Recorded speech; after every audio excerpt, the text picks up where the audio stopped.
தோழா போற்றி துணைவா போற்றி வாழ்வே போற்றி என் வைப்பே போற்றி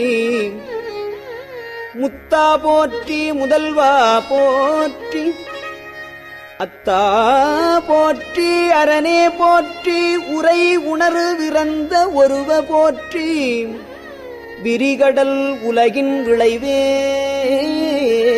போற்றி அருமையில் எளிய அழகே போற்றி கருமுகிலாகிய கண்ணே போற்றி மன்னிய திருவருள் மலையே போற்றி என்னையும் ஒருவனாக்கி இருங்கடல் சென்னியில் வைத்த சேவக போற்றி